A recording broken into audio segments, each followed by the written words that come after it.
What I'm about to share about Meghan Markle's latest misstep is the kind of story you won't want to miss. Picture this. You've exited the royal family, landed an enormous Netflix deal, and months have passed since your last public controversy. You'd think that'd buy you a little breathing room, right? Not for Meghan. Out of nowhere, she drops a clip on Instagram, something from years back, dancing to old-school rap and hip-hop while heavily pregnant. No context, no caption, just her moving around in a way that suggests she wants to be seen as fun and relatable. Instead, it exploded across social media like a wildfire, and not in the way she intended. Almost immediately, critics jumped in, dissected every movement, and turned her throwback into a full-blown PR nightmare. From the moment that video went live, it felt as if Meghan had tossed a live grenade into her own public image. The clip wasn't just awkward or cringy. For Netflix execs, it became a liability. Let's rewind to understand exactly how one 30-second video spiraled into an emergency board meeting at Netflix headquarters,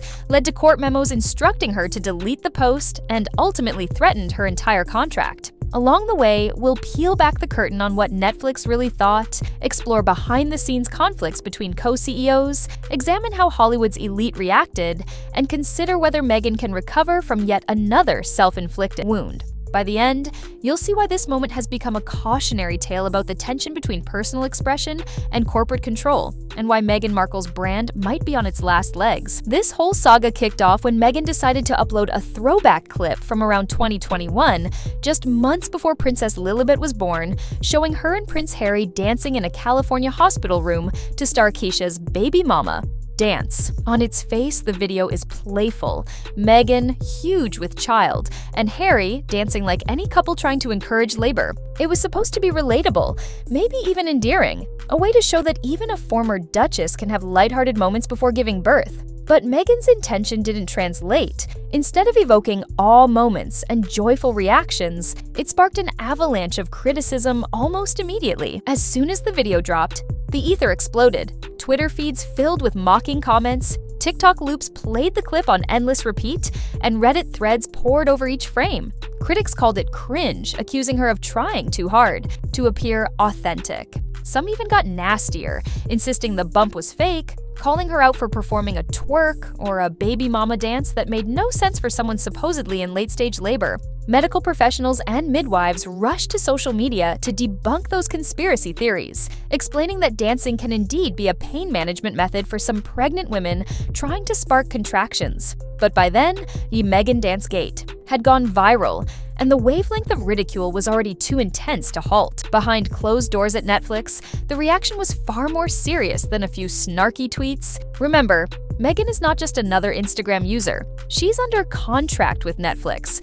Whatever she posts becomes, by association, part of the Netflix brand. That means each time she shares something controversial, Netflix's executives must weigh the blowback against the value of her star power. And in this case, they viewed the post as reckless. Senior staff who had once championed Meghan's thoughtful voice on parenthood and identity now saw her twerking around in a hospital room as precisely the kind of unpredictable, off-brand moment that could undermine everything they'd built up. The most vocal critic behind the scenes was Greg Peters, Netflix's co-CEO, who had long been skeptical about bringing Meghan on board. Peters believed that her royal pedigree didn't necessarily translate to staying power in entertainment. Now, he felt vindicated. He argued that her tone-deaf social media stunt threatened to tarnish Netflix's carefully curated image. According to insiders, Peters called an emergency meeting that same afternoon. Emails flew at lightning speed. Take down the video, lock her out of the editing room, scrub all promos referencing recent posts. Those memos almost read like a corporate war room directive.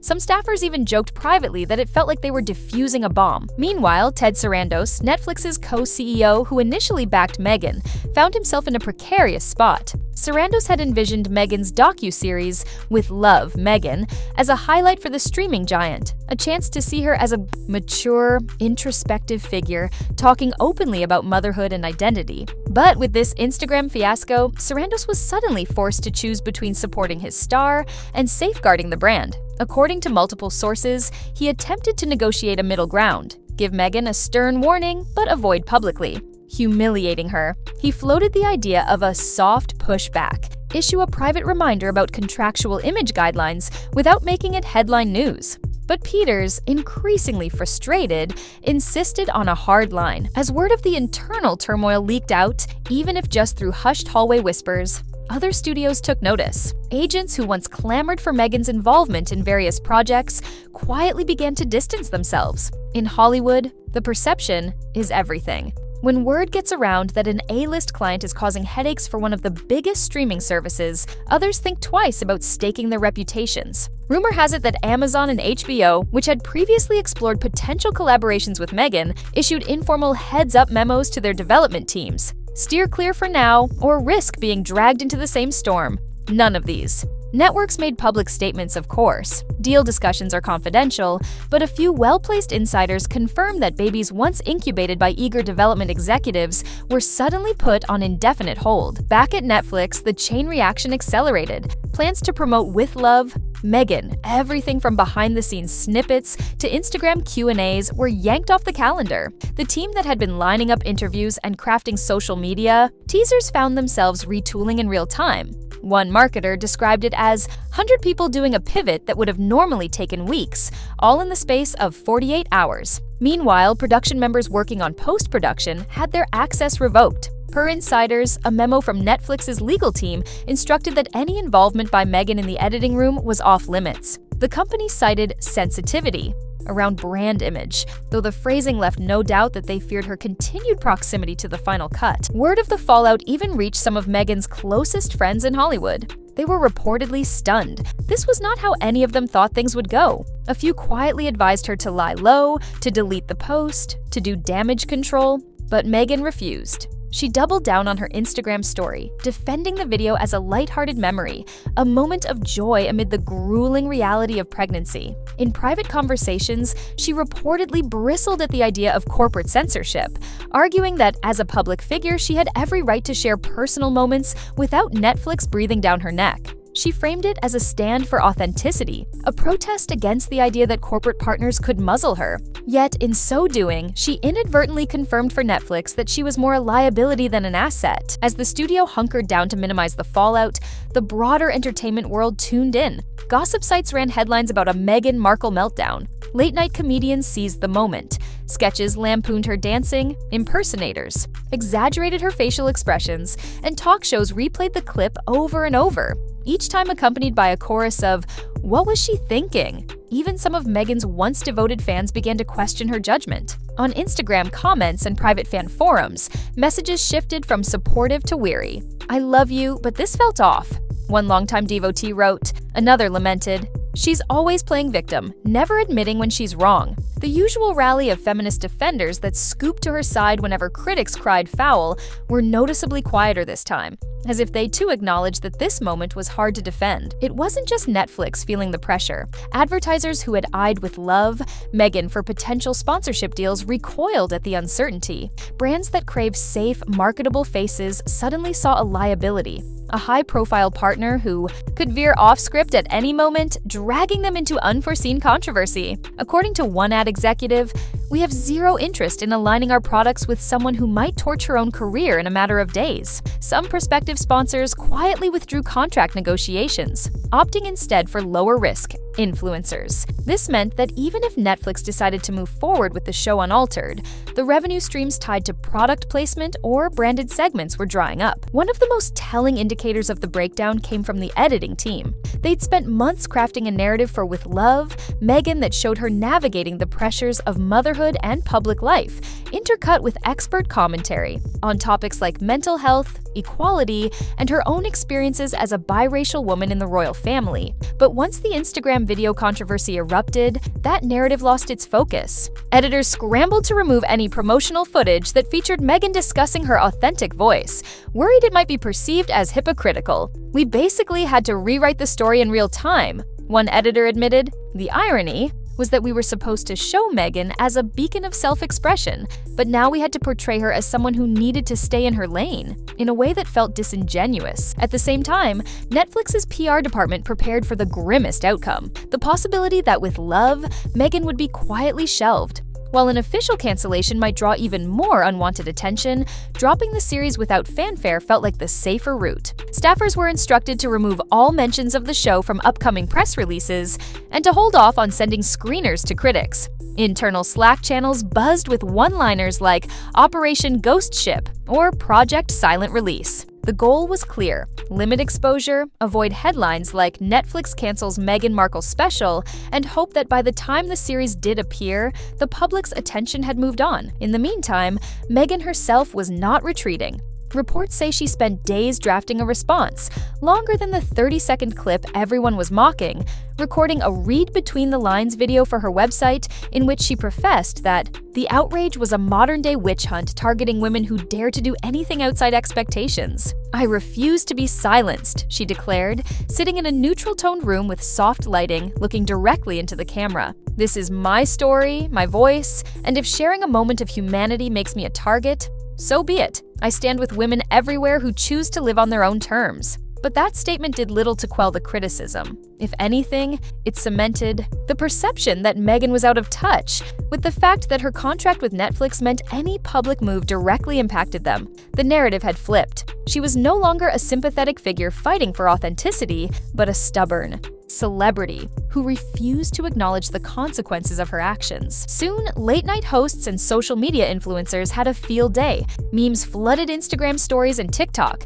mixing snippets of Meghan's blog post with clips of her dancing, set to remixed hip-hop beats. One trending video slowed down the dancing until it looked robotic. Another superimposed flashing red warnings and sirens as she gyrated. Even though the original intent was to celebrate her pregnancy, the public perception had mutated into a caricature. Meghan, the former Duchess, who couldn't read the room, prancing around while the studio burned. As the storm rolled on, Netflix executives watched subscriber comments and social media sentiment metrics spike around negative keywords tied to Meghan. One internal report warned that any association with her name now risked alienating viewers who felt she was being pampered or out of touch. In boardrooms far removed from the editing bays, conversations turned to hard business terms: brand risk, ROI, churn rate. "We're not just talking about a silly Instagram post," a senior VP was quoted as saying. "We're talking about potential subscribers canceling because they're tired of seeing the same names causing drama. If we can't control this situation, we have to mitigate the damage." The ripple effects reached beyond Netflix's walls. Talent agents reported that calls to Meghan's team slowed to a trickle. Publicists who once queued up to represent her now emailed her existing public relations staffers with diplomatic notes: "Regrettably, we must decline." Even royal watchers, those meddlers whose bread and butter is dissecting every crumb of the Sussexes' lives, remarked on how quickly the social media frenzy had eclipsed the narrative Meghan once owned. Global advocate, polarizing but respected. Public figure. Now, she was associated primarily with a video that everyone, from late-night comedians to casual scrollers, had mocked. Then came a quiet release. After months of intense speculation with Love, Meghan finally debuted on Netflix. There was no red carpet, no Netflix banner behind-the-scenes teasers. The promotional machine that had earlier heralded Meghan as a thoughtful commentator on parenthood had come to a grinding halt. When the first episode was quietly added to the library, it landed with a thud. Viewership numbers, which Netflix usually guards closely, were rumored to have been underwhelming. Certainly far below their projections for a show carrying a name as recognizable as Meghan's. Critics' reviews, when they finally did trickle in, were lukewarm at best. Many noted that the series felt unfocused, as if the editing team had tried to salvage a narrative that had already been compromised by external drama. Performative was a word that kept cropping up, reflecting a sense that Meghan's on-screen authenticity rang hollow after the Instagram clip controversy. By the time audiences reached episode 3, the comment sections on Netflix's interface were peppered with 2-star ratings and brief, scathing remarks.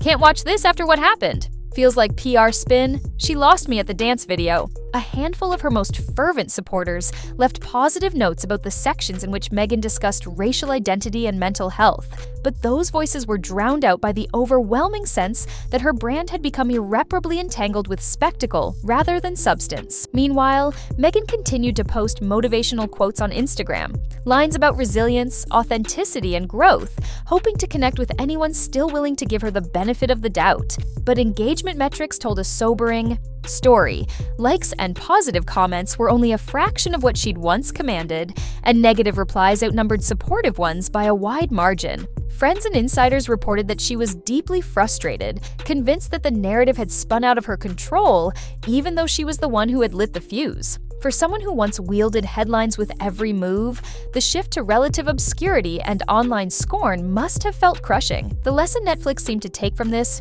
is stark. When you tie your brand to a high-profile figure, you inherit not only their successes, but also their missteps. And in Meghan Markle's case, that misstep came in a single Instagram post. That was supposed to be a lighthearted throwback. Instead, it turned into a symbol of the tension between corporate interests and personal expression. The studios learned how quickly goodwill can erode when the star refuses to follow guidelines. Designed to protect everyone's investment, what does this mean for Meghan? In Hollywood, memory is long and reputations can shrink faster than they once expanded. She may still have her royal connections and private wealth, but her leverage in the entertainment world has taken a serious hit. There are whispers of a new media venture, an independent content studio where she could theoretically have complete creative control. But anyone who's watched this unfold knows that investors and distributors shy away from unpredictability. Until she can show she understands the balance between self-expression and contractual responsibility, convincing a major partner to take a chance on her seems unlikely. As of today, with love,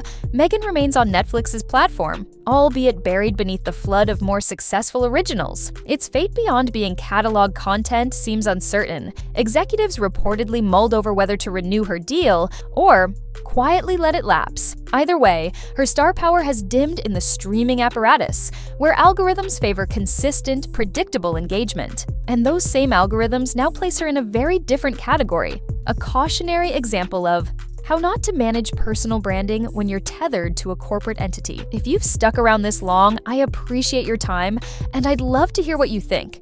Do you believe Meghan can ever rebuild her image? Will she learn from this or double down on defiance? Let me know in the comments below. And don't forget to like this video if you found this breakdown insightful. Before I wrap up, take a moment to subscribe if you haven't already. There's plenty more coverage ahead on how Hollywood's biggest names handle their lowest moments. In the end, Meghan's video achieved one undeniable outcome. It reminded everyone that even a former duchess under a multi-million-dollar Netflix contract can make a miscalculation that sends shockwaves through an entire industry. It underscores a timeless truth.